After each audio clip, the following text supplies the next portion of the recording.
Wait, so are you back in New York now? Yeah, I'm back in New York. So, I'll be here until like June or July. So wait, so tell us about when does Ghost? Tell us about Power. Like, what? How did it all happen for you with Power and Ghost and all that shit? So how did you get involved in the black community?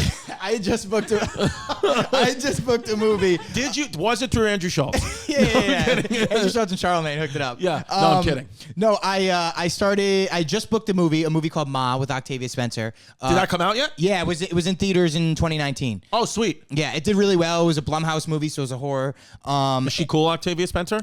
Oh my God, she seems awesome. Shit. Yeah, dude, I didn't even have any fucking money for a publicist back then. She let me $10,000 for a publicist. Wow. She's the coolest motherfucker ever. Wow. Did you pay it back? Yeah, I paid it back. The second I got my first Ghost check, I was like, I fucking gave it to Miss Octavia Spencer. Wow. And she was probably like, "Who the fuck are you?" Like, yeah. No, we actually talk like all the time. She was like, "I was drunk and on Oxy when I gave you that money." No. But no, Octavia Spencer, shout out. I think she's a phenomenal actress. One of the best. I think watching her work was insane. She's a Hall of Fame actress. Yeah. Like, fantastic. She has an Oscar. That's basically the Hall of Fame. Octavia Spencer's like Dreamboat. Yeah. But yeah, Juliette Lewis. It was a pretty insane cat. Missy Pyle. Where'd you film the movie? In Mississippi. Wow, you went to Mississippi. We lived on a plantation. For how long? Were you there? I was there for like a month and a half, and then we had to go back and do reshoots for 2 weeks. In Mississippi? In Mississippi. It was the time of my life. Was it fun, Mississippi? It was unbelievable. The director was it better than Greece? Yeah, dude, fucking. Well, you'd rather be in Rich is better than Greece, dude. No, I'm kidding. I'm kidding, Venetia. I love you. Let me take you out after this, okay? Yeah, sure. Yeah. No. So my mic. Yeah. But yeah, so I loved Mississippi. So the director, I actually live in his spot in the East Village here. That's where I live when I film here. He has like he owns like 4 or 5 plantation houses in Mississippi. They're beautiful. Sounds like a nice guy. The best. And he's gay. So him and his husband, they basically run this. Of course you're gay if you're buying plantation houses. Either you're a full-blown in the Klan or you're the gayest guy of all time that just want to spruce up a little plantation house. No, they like run this town in Mississippi, and it's crazy because it's like you think the South, they're like not accepting. It's just these 2 gay guys that are just like run this town in Mississippi and make movies there, and everyone loves them. Wow. They're the 2 sweetest guys ever. They're great. They're great people. Great. I hooked up with them. No, so that's how I got my role. No, listen, it happens, man. Yeah, so I just booked that movie, Ma, and then I got a self-tape that came in for Power, and I was like, do I really want to do this? It was a local hire, and I was living in LA. So local hire is you have to fly yourself there, you have to put yourself up, and I'm like, it's going to cost me money to do this. Right. When it was only a co-star, it was 1 scene. But I was coming home for Christmas anyways. The shoot dates were December 21st. So I was like, oh, perfect. I'll just fly home, go to New York, and then go to Rhode Island for Christmas. So I was like, fuck it. I sent in the tape. I booked it. It was 1 scene. And, I did a couple takes of it. And I knew what I was there. I was there to serve Michael Rainey, Tariq character. I was just there to serve the scene for him. Like, right. I wasn't an idiot. I know how it works. Like, so I wasn't going to do anything crazy. I just did my lines and that was it. And the director was like, how was that? And I was like, it's good. It's good. Yeah. She's like, okay, the next couple takes are yours. So I went crazy. I was just improvising everything, being funny, this, that. I went for it like hard. And that was it. When the episode came out, all my improv was the scene and all the other stuff got cut. And I was like, wow, they must have really liked that. Cut to a couple weeks later, I get a call. They're like, we wrote your whole storyline in season 6 because that was 5. I was like, oh, cool. I'm going to do, more episodes. So I went and they were just like, run with it. Do whatever you want. 50 came up to me at breakfast and he was like, man, I'm so excited to work with you. Like, I saw it, like, you're funny. Like, wow. do your stuff. And I was like, oh, cool. That's it's awesome. kind of like the permission to do whatever the fuck I want. Hell yeah. Great. So then I just went for it again. The next, 3-4 episodes. So 50 directed the 4th episode of season 6.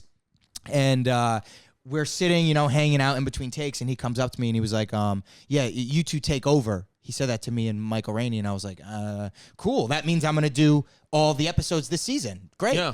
I did those 4 episodes, and they never called me back. And I was like, damn, I guess they didn't like what I did. Whatever. I got 5 episodes that was supposed to be 1. Yeah, it was a show that, get 10, 15 million views? The biggest show. That year, it was the 2nd most streamed show in the world behind Game of Thrones. Wow. So I was like... Power was so... And my parents love it. It's hip-hop culture. I'd never watched the show, but I was familiar with it because all my friends watched it. I was waiting till it was all over to watch it because I didn't want to hop in 5 seasons. And then I got on it and watched the show and I was like, this show is fucking crazy. Right. So that was it. I did the 4 episodes and then it was over. And then I was like, damn, 50 lied to me. He said we took over, but maybe they changed the storylines. Yeah. Cut to, 3 or 4 months later, I had a movie coming out. So I was just doing a bunch of press for that, and I kind of forgot about it. And this is the movie Ma. Yeah, it's the movie Ma. Yeah. You were using Octavia Spencer's $10,000 to promote it. That's what it is. And then you just be honest with me, and real quick, and you give it back. Did you take a percentage of that money and buy Bitcoin with it? No, I didn't. Okay. I bought SafeMoon. Okay. You bought some crypto. Yeah. Okay, so yeah. So then I got a call, and they're like, "Oh, you and Michael are the leads of the spinoff." Whoa, no audition, nothing, just called. Straight That's offer. huge. Straight offer, right to it. And I was like, this is fucking incredible. So yeah, it literally was one scene in season 5 that turned into this whole career that eventually you'll be put in prison for it. When, right. but once they pull up the fucking clips of this show, I'm fucked. Can't wait. Yeah. Damn it. Now I have to edit. No, I'm kidding. No, you have to edit out the other stuff. I said that No, it's staying in now. they throw homeless people in We have ovens. said that way too many times. There's no way to edit it out. I said, edit it out. No, I'm kidding. Here, take it from here. Take it from here. Our good friend of the show, Chaz Palminteri. Yeah. It's funny you mentioned that because he has said so many times. He tells us, entertainment and just life in general is just about showing up. Connections, being there, meeting people. But he said, just show up, no matter how bad you don't want to do it. Just show up for work. It doesn't have to be an entertainment. Just whatever you're doing, just show up because then all these things happen. So you just showed up and did it, even though you really didn't want to. You said, fuck it, I'll make it work, and got it, and it led to this X, Y, and Z. So just I'd show probably up. be doing heroin on fucking Hollywood Boulevard right now if I didn't do that self-tape. Honestly, man, it probably would have been a better podcast episode if you were. Actually, I do have a question. Now you've rubbed elbows with 50 Cent, and you've gotten to talk to him, right? I mean, yeah, he's directed. Now he'll we'll go out to his club Taboo and he'll meet us out there. We've become close at this point. I don't know if this has come up, but I'm dying to know what does he think about Epstein? Is he a conspiracy guy? Oh, I've not. When I see 50, I don't go, what do you think about Jeffrey Epstein? Why not, dude? I don't. You voted Republican, right? If you had to guess. I mean, he did post about it that he voted for Trump. Yeah, that's the bullshit. Yeah. It's just true. Everybody wants him back. Yeah.